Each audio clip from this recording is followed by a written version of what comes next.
भारत जी, रुपे सिंह जी, ताराचंद जी, कुलजीत जी, सम्मानित मंच, गांव से पधारे बुजुर्गों, नौजवान साथियों, माताओं, बहनों,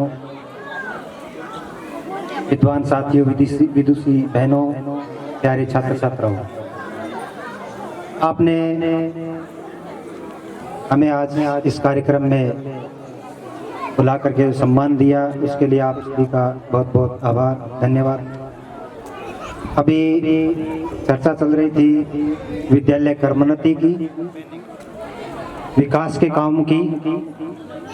अभी गांव के नौजवान साथी जिनके अथक प्रयासों से आज का कार्यक्रम बड़ा शानदार आयोजित किया गया, उनके साथ साथ हमारे जो बुजुर्ग और प्रौढ़ नागरिक हैं, उनको विद्यालय की तरफ से विशेष आग्रह रहेगा कि विद्यालय में किसी को कहने की आवश्यकता न हो। पहले पूर्व जो वक्ताओं ने कहा, विद्यालय जो है एक गांव का आईना है। आपके घर में आपने क्या कर रखा है, आप कहाँ रहते हैं, आपके पास क्या क्या सुविधाएं हैं, उसका कोई मायना नहीं है यदि आपका विद्यालय सही नहीं है तो। एक आपने कहावत है कि गांव की महिलाओं और डोल गांव का बटोड़ा बतावा है, हिसाब बनाया डायरे। हाँ, कहावत सुनेड़ी है। गांव की शिक्षा का स्तर, गांव के आचार विचार का स्तर उस गांव का विद्यालय बता देता है इस विद्यालय की क्या स्थिति है। दूसरे से पूछने की आवश्यकता नहीं होती। बाहर से जो लोग आते हैं, विद्यालय को देखते हैं तो एक पूर्व धारणा बन जाती है। किसी व्यक्ति को देखते ही एक प्राइमा फेसा ही हमारे दिमाग में एक साइकोलॉजी बनती है कि ये व्यक्ति ऐसा होगा। इस विद्यालय को देखते ही गांव की एक साइकोलॉजी बाहर से आने वाले व्यक्ति के दिमाग में क्या बनती होगी, हमें सोचना होगा इसके ऊपर। अब विद्यालय जो है वास्तव में आज की हालात देखें, पिछड़ों की श्रेणी में आता है अपना विद्यालय। सच्चाई स्वीकार करनी चाहिए, कड़वी होती है।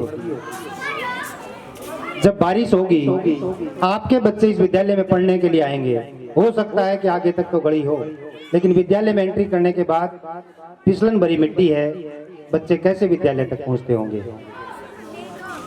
एक विद्यालय की जो बिल्डिंग भविष्य में जब भी गांव के नौजवान साथी, गांव के सभी लोग मिलकर के बनाए, तो जो मेन गेट है उससे कम उस बिल्डिंग की ऊंचाई होनी चाहिए, उसका बेस जो ऊंचा होना चाहिए कि आने वाले टाइम में ये नहीं रहे कि फिर पानी की समस्या खड़ी हो गई। सरपंच साहब यही हैं, मैं बार बार जब भी मिलता हूँ इनसे कहता रहता हूँ कि आसन की जो बाहर की एक गली है, प्रताप जी से मैंने कहा भी है कि कम से कम उसका निर्माण करवाएं। जी प्रशासन को सहयोग को नहीं, व्यापार जी कहने लग रहे हैं, प्रधान जी, वो प्रधान जी भी कह गया ये तो वो भी सहयोग मिल रही है।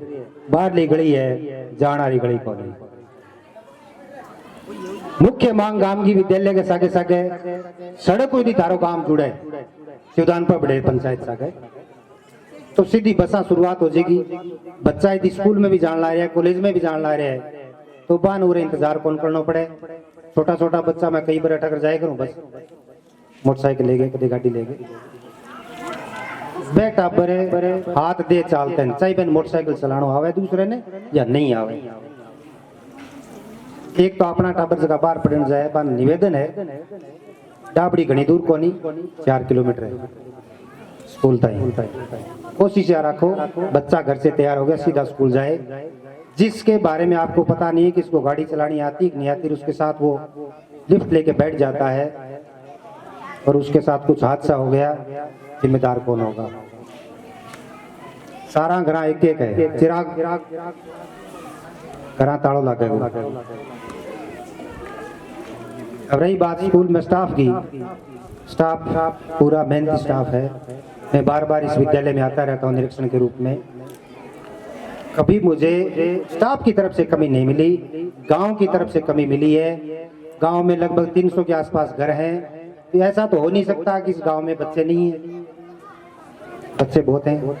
पेड़ बस में चढ़ागे पेड़ियों को रखिए, सारा में बंग नहीं हो तो घर गाँव जरूर को रखिए, साल का 20-30 हजार रुपया लाग जाए। मैं 2015 में सब वाला पोस्टिंग 15 दिन की डेपुटेशन खातर इंग्लिश सेकंड ग्रेड के लिए मुझे लेके आए थे सुतपुरा गांव वाले। जब मैं सुतपुरा आया तो वहां लगभग 75-80 के आसपास बच्चे थे, छठी क्लास में एक बच्ची थी। ये सुतपुरा सीनियर स्कूल की हालत बता रहा हूँ मैं आपको, जब सेकेंडरी स्कूल था। 15 दिन में रहा, 10वीं क्लास में लगभग 38 के आसपास बच्चे थे, अमरपुरा के बच्चियां भी थी। बहुत बढ़िया रिजल्ट दिया उन बच्चों ने और बाद में पूरे गांव ने सहयोग किया। आज 350 स्टूडेंट्स हैं वहां पर। 2015 में जहां 75-80 बच्चे, एक क्लास में सिर्फ एक बच्ची वो इसलिए रखी गई कि कहीं स्कूल नहीं टूट जाए, सेकेंडरी स्कूल बना था, टूट नहीं जाए, इसलिए निवेदन किया उनके घर वालों से। एक बच्ची वो बैठी रहती, टीचर क्लास पीरियड आता उसमें जाते और उसको पढ़ाते। और आज उसी स्कूल में 350 बच्चे हैं। अब भी कम है, अभी बच्चे कम हैं। आपके स्कूल में 200 बच्चे होना कोई बड़ी बात नहीं है। गांव के सभी लोगों को सहयोग करना होगा। अपनी व्यक्तिगत व्यवस्था, व्यक्तिगत खींचता तानी है नहीं, बात भूलनी पड़ेगी। जियासण गांव के बारे में एक सारा जाने है, बारला तो जाने है, एक कहावत है कि 2 पड़ोसी आपस में लड़ेड़ा हुआ है, एक का भैंस ब्याड़ी वर बस सारों खोटी खोला हुआ है, और कोई खरीदना हजार रुपए दूसरे लड़ेड़ी ने पूछ लेनी तो वो कहे वो ना ना आ तो 80,000 तो काली लगा के हो, 16 किलो दूध है, दूध 8 किलो दे। ए मामले में थे जब बुराई कौन करो पड़ोसी की, स्कूल के विकास के मामले में थे गला क्यों खिंचान ला रहे हो, गांव की गलियां के मामले में गला क्यों खिंचान लग रहे हो। अब गांव की गलियां तारो सुतपुरा पंचायत है, सुतपुरा थे गांव में जाओ, गांव की सुतपुरा ही गलियां देख लो, एक तो कितनी चौड़ी है, अरे एक आपने गांव में गोल घूम गया होते जे पिड ट्रैक्टर गला हो तो पार को नहीं हो। इतनी पतली गली क्यों है कि मैं आगे सड़क क्यों, दूसरों आगे सड़क क्यों, वो आगे सड़क क्यों, मैं आगे सड़क क्यों, साथ मिला दे ऊपर। बुजुर्गा तो अपने साथ कर दिया कहानी, बुरी लगे बुजुर्गा ने करी है गांव के बीच में देख लो। कम से कम युवा पीढ़ी उससे निवेदन है कि जहां पर भी गांव के विकास की बात होगी, जहां पर भी विद्यालय के विकास की बात होगी, हाँ बाहर हम लड़के आए हैं, अंदर जाते हम एक होंगे। नेता कदी कौन लड़े, थाने दिखाने का तो लड़े, भीतर जानता एक है सारा।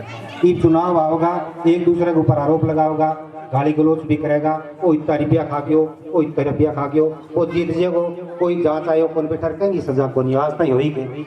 2013-14 में इतने बड़े बड़े घोटालों के नाम थे इस देश में, घोटालों के अंदर कितने अंदर गए। 18 के चुनाव में इतने आरोप थे, कोई गया क्या उसके अंदर, नहीं जाते हैं, एक है सभी। ये तो मंच पर बैठ करके पब्लिक को बेवकूफ बनाते हैं और अंदर जा करके फिर पार्टी करते हैं, बोले आज तय चौका बेवकूफ बनाया, तो आप बेवकूफ बन क्यों लाग रहे हैं। संविधान में प्रावधान किया गया ग्राम पंचायतों का, और ग्राम पंचायतों में बहुत ही एक अच्छी व्यवस्था की गई थी कि दलीय व्यवस्था नहीं है। वो इस बात को जानते थे कि यदि गांव में हमने दलीय व्यवस्था डाल दी तो वैमनस्य बढ़ जाएगा, इसीलिए दलीय व्यवस्था नहीं है, दल के आधार पर चुनाव नहीं होते हैं। तो फिर हम क्यों लड़े किसी के लिए। अब सुबह पंडाल भरे पड़े और घर चल गया, घर जाए के बना होगा। विद्यालय तो अपनो है, समर्पण करना पड़ेगा, सोचना पड़ेगा, त्याग करना पड़ेगा। सारों ज्यादा पहलो जो विकास को काम है विद्यालय को है, इन पहले 10 को कर्मोन्नत कराओ, स्टूडेंट बढ़ा के बैंक बाद में 12 को स्कूल हो जाओ। फिर गांव की गलियां सरपंच साहब बैठे बैठे, विधायक जी का गांव का सारा चढ़ के जाओगा तो विधायक थाने मना कौन करे, कभी गली घमा कर निकले कौन जा, और निकले जान तो विधायक जी थे 10 आदमी बराबर लेकर निकले जो गली में कर थाने तू सरपंच गली कौन कहना वहाँ आ बात आगे कहोगा तो फिर शर्म आओगी, देगा पिसान देगा। पारसी करने बैठे बंगाई प्रतिनिधि है और भी कई प्रतिनिधि बैठे हैं। वकील साहब बहुत बढ़िया बात कही, और वास्तव में 17-18 में अमरपुरा बहुत बढ़िया प्रयास करियो, अमरपुरा स्कूल में सुधार भी हो, बच्चा भी बढ़िया। लेकिन एक बात याद रखनी है, कोई भी काम करे नहीं, कई बार क्या हुआ जुनून हुआ, अगाड़ी तो मजबूत हो पछाड़ी कमजोर हो, वो कामयाब को नहीं हो कभी। जब तक पछाड़ी मजबूत नहीं होगी अगाड़ी सफलता को वास्तविक पैमाना जो वापस कभी को नहीं। तो जो को काम करो नहीं तो 5 प्रतिनिधियां ना घर रखियो, जो काम सुनने की भी क्षमता हो। गांव में चंदो करोगा नहीं, 100 आदमी चंदो देगा, 20 न्यूका का खा गयो भाई, आपको टाइम खा गयो विद्यालय खातर, गांव की संस्था खातर। बस सुनने की क्षमता होनी चाहिए, इन्हें सुन के इन्हें काट दियो पूरा को यहाँ स्पष्टीकरण देने हाथ पर आंगली सारी ऊंची नीची है। एक वो सकारात्मक सहयोग रहेगो, एक नकारात्मक सहयोग देनी भी हो है। कई बार आलोचना करना रहो नहीं, वो अपने लिए एक गुणकारी काम भी करे, क्योंकि वो हमें मोटिवेशन देता है कि हमें ऐसे काम से बचना है। जो बुराइयां करता है ना, उसकी भी बुराइयों को सुनो आप, और उसकी बुराइयों में से वो चीज देखो कि ये हमें नहीं आ पाए। आरोप उसने लगा दिया। अब आरपी साहब ने कहा कि मेरा ननिहाल, मैं यहाँ पढ़ा हुआ हूँ। इनके दिमाग में हमेशा ही जब कभी भी आप जाएंगे ना गांव के, तो सबसे पहले 10 विद्यालय और भी किसी डिमांड को लेकर जाएंगे, और आपका विद्यालय जाएगा तो आपके विद्यालय को ये वरीयता देंगे, क्योंकि इनकी ये कर्मस्थली यहीं से शुरू हुई है। ये विद्यालय इनका आधार है। आपके गांव को, आपके विद्यालय को यदि कहीं से सहयोग नहीं मिलता है, मान लेते हैं ऐसा होगा नहीं, लेकिन नहीं मिलता है, तो गांव तो राम हुआ है। आएगड़े चंदो कर लिया करो, और कई तरीकों चंदो सब मैंने आवे तो जमीन के ऊपर चंदो कर लो, ठीक है कि साहब पीछा इकट्ठा कर लो, बिल्डिंग बनाओ, में ग्राउंड मैच की भर्ती करनी है, भर्ती करो। शिक्ष काम थाने कोई कमी महसूस हुए तो संबंधी जो संस्था प्रधान है उसको कहो। वहां यदि आपकी समस्या का समाधान नहीं होता है तो पीओ क्षेत्र सुरपुरा को आप सूचित करो। बाकी स्टाफ की तरफ से मैं 2 साल से ही देख रहा हूँ, क्योंकि मैडम जी जब नहीं होते हैं तो प्रतिनिधि के रूप में मैं ही विद्यालय में आता हूँ, कभी कमी नहीं मिली। बच्चों को जब भी मैं आता हूँ बच्चों को पढ़ाते हुए मिलते हैं, बच्चे बाहर घूमते हैं नहीं मिलते। अब बच्चे नहीं है तो ये बेचारे क्या करें। इसलिए ये अगले सत्र से, ये सत्र तो आपने निकाल दिया, अगले सत्र से अपने बच्चों को सरकारी स्कूलों में भेजें। जितने भी भारत के महान व्यक्तित्व बने हैं वो सारे के सारे सरकारी विद्यालय में पढ़े हैं। जितने वैज्ञानिक आपको टॉप वैज्ञानिक मिलेंगे वो सरकारी स्कूलों के विद्यार्थी हैं। और सरकारी सारी एक धारणा है कि टापर मारो के करे बीएड करे, क्या हम बीएड क्या कराओ थे, क्यों सरकारी हम थे स्कूल हम टापर कर लो को नहीं, स्कूल टूट जाएगा। सीनियर स्कूल है वे भी टूट जाएगा। सरकारें जैसे ही बदलेंगी, सरकार की नीतियां बदल जाती हैं, अनार्थिक विद्यालय हमेशा टूटते हैं। पीछे भी टूटे हैं, पीछे जो बीजेपी का कार्यकाल था उसमें बहुत से स्कूलों को एक दूसरे में मर्ज किया गया था। अब जैसे मैं कह रहा हूँ सुरपुरा में लगभग 17-18 का हमारा स्टाफ है, और वहां यदि बच्चे 70-80 रह गए तो वहां स्टाफ नहीं रहेगा। तो टाबरा ने बीएड करावा क्या खातर है, मास्टर बनाने खातर है। और स्कूल में टाबर घालो को नहीं तो सरकार मास्टर ले को नहीं, तो फिर बिना काम 70-80 हजार रुपया पे क्यों खराब करो। सरकारी तो चाहिए नौकरी, प्राइवेट स्कूल में टाबर ने भेजा 12वीं ताई था प्राइवेट चला गया, 12वीं बात था सरकारी संस्था चाहिए, IIT में एडमिशन होना चाहिए। अब कार्यक्रम बहुत लंबा है, इसको मद्देनजर रखते हुए मैं अपने शब्दों को यहीं विराम देता हूँ। कोई भूल चूक से कोई शब्द निकल गया हो, किसी को ठेस पहुंची हो, उसके लिए मैं क्षमा का प्रार्थी हूँ। बहुत बहुत धन्यवाद। जय हिंद, जय भारत।